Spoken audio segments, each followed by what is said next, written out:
Greetings, greetings, greetings, everyone. We are digging into today How Rich People Think. We're getting pretty far into this book, and it is wonderful.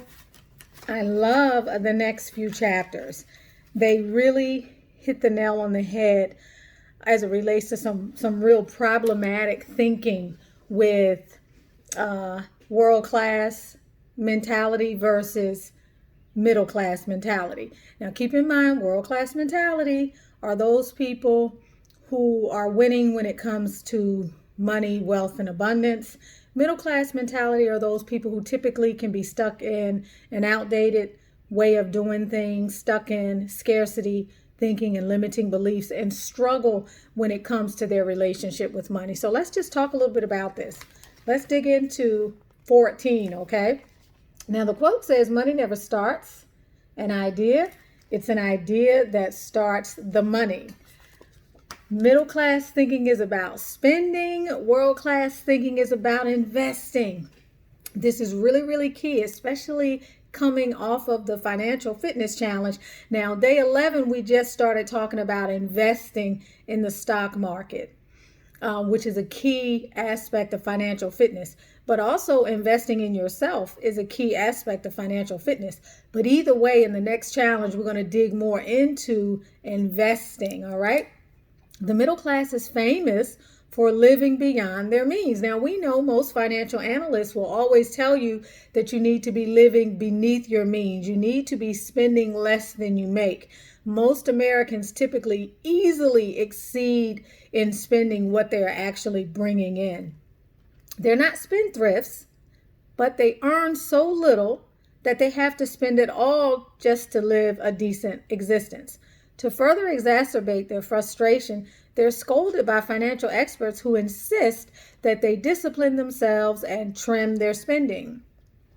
This is sound but middle class advice. So he's saying it makes sense to trim your spending, but that's middle class advice. Perhaps that's not the best way to go. The world class answer is to double or triple your income and create enough wealth so that you can enjoy the good life to your heart's desires without worry. So he's saying it's not so much about trimming, or it shouldn't be so much about trimming. Yeah, I use my tarot and oracle cards as bookmarkers. They make excellent bookmarks because at the beginning of each deck, they always give you some ancillary card that you don't need.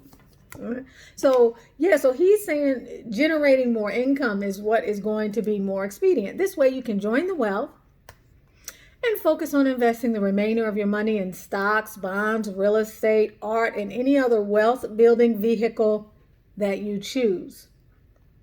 The rich get richer because they know the world is overflowing with wealth disguised as problems that need to be solved. Now, remember in previous chapter, Steve champions problem solving and creating ingenious and innovative solutions to everyday problems that people have as being one of the primary preoccupations of world-class thinkers.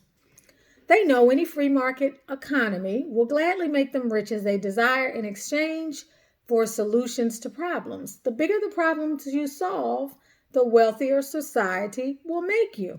The more people who benefit from your ideas, the more abundance you receive in return. So it's almost like the more you give, the more you get in return. The more you have to invest, the more your money goes to work for you even as you sleep. Now that's the key thing about investing that we really have to get into as people who are about prosperity, consciousness, and wealth creation. And that is creating streams of income that are truly passive, where your money is working for you. Compounding interest is working for you and not against you. And you literally are making money while you sleep. Money works for you better than you could ever work for money. And that's something that people have to move from, and shifting from putting their money in savings accounts or storing it in a box under your bed for fear of the worst possible catastrophe, and actually getting your money into places where your money can work for you if it's going to be sitting anyway. The more people who benefit from your ideas, the more abundance you receive in return. The more you have to invest, the more your money goes to work for you. We talked about that. That's another reason why the rich get richer. They've learned how to make money work for them 24 hours a day. If it's in the stock market, if it's being invested in funds, bonds, whatever, it is working for you 24 hours a day, literally while you sleep. And the more, I got to tell you, the more you get accustomed to making more money, the easier it is to make more money. All right. And it's not because they're investing every penny, which is the reason why they make more money 24 hours a day. The rich like to spend and enjoy their money like everyone else. It's that they have so much of it. There's always plenty to invest. So instead of focusing on spending and saving, focusing on how to earn more, investing a percentage, and then spending the remainder any way that you wish. The question is, how much time do you invest in increasing your ability to earn more money compared to the time you spend watching television or surfing the internet? It is a known fact that the broke masses, or those people, those of us that struggle manifesting the level of prosperity that we want, spend more time minute for minute in wasteful activities that are not affecting our bottom line, that are not enriching us financially or creating more income or abundance in our lives. So in this chapter, he is really championing two things. Number one, bringing more money in. Instead of trying to do this, he's talking about curtailing some things, obviously, but creating additional streams of income and then investing that money. Even if you did nothing but decide for a short period of time to bring in more income, and by creating another income source, but then taking that money alone and investing it over a several month period is better than sitting up not doing anything. Like I like to say, watching the idiot box. Okay, let's do one more chapter. We're in chapter 15, okay? Old men are always advising young men to save money. That is bad advice. Don't save every nickel, invest in yourself. This is Henry Ford. And that's what I was saying at the beginning of the other chapter. Investing is not just about investing in the stock market. It's about investing in yourself. Remember the previous chapter? Maybe it was chapter 9, 10, or 11, where Steve talks about how middle-class people pursue advanced degrees while world-class people invest in themselves and go to seminars. They do self-help programs. They pursue online trainings. They get mentors. That's where they put their money. Whereas the other people who are doing less, who are not doing as well economically and financially, where they put their money is in going to school, accumulating more debt to get advanced degrees, only to go out and work more 9-to-5 jobs from other people and accumulate more debt. And there's wisdom in that statement, because literally that is another area which has been broadcast to us as the route to pursue wealth. If you're interested in working for someone else for the rest of your life and you need that type of security and you need a ceiling, then maybe that is for you. But as a people, considering Black women are the most educated group of Americans right now, growing in their numbers, and that means we're putting a lot of money into advanced degrees. That means on some levels that's wonderful, because it's helping us to enter into areas of the economy where we haven't been before and provide services based on our degrees, and to develop more presence in corporate America and in other areas of life, economic life in this country. But on the other hand, what it is doing is programming us to think that the only way to make it in America is to get an advanced degree. The same way we have thought, and this is not something to politically get all woo about, that the only way to achieve political clout is to vote. There are so many ways that we've been programmed to think via assimilation is what is in our best interest. And at the end of the day, when you look up as a group, our economic situation is still in the toilet when you consider the masses. I'm not talking about individual success. I'm talking about as a collective. All right. So middle class focuses on pleasurable activities.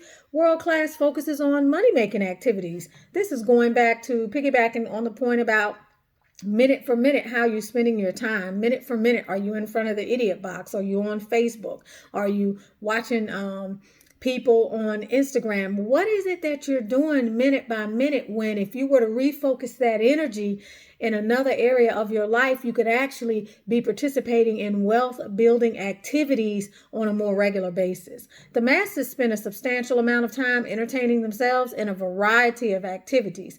They live in a state of consciousness where effort is minimal and pleasure is king. Billion-dollar industries are created overnight when smart marketers give the masses what they want: comfort and entertainment. Rich people focus the majority of their attention on money-making activities they enjoy. They parlay a love for real estate into property speculation, a passion for painting paintings or for making beautiful paintings into investment art, or a flair for numbers into buying and selling stocks. This could be perceived as a criticism, but we have to get beyond that, and we have to deal with what is really the reality, what is really at the core of this. And we have to understand that it's basically a mindset shift. It comes down to shifting and changing and modifying the way that you not only spend your money, but the way you spend your time, what you're engaging in, and beginning to recognize that you can receive as much gratification out of money-making activities as you can a frivolous waste of time. Wealthy people know leverage is one of the great secrets of success, and they go to great lengths to employ it. While the masses are memorizing box scores and batting averages, the world class is directing the same amount of mental energy into revenue-producing ideas. To the average person, it looks like the rich are working all the time, but one of the smartest strategies of the world class is doing what they love and finding a way to get paid for it. Do you know how nice it is to do what you love and to get paid for doing it? It feels wonderful.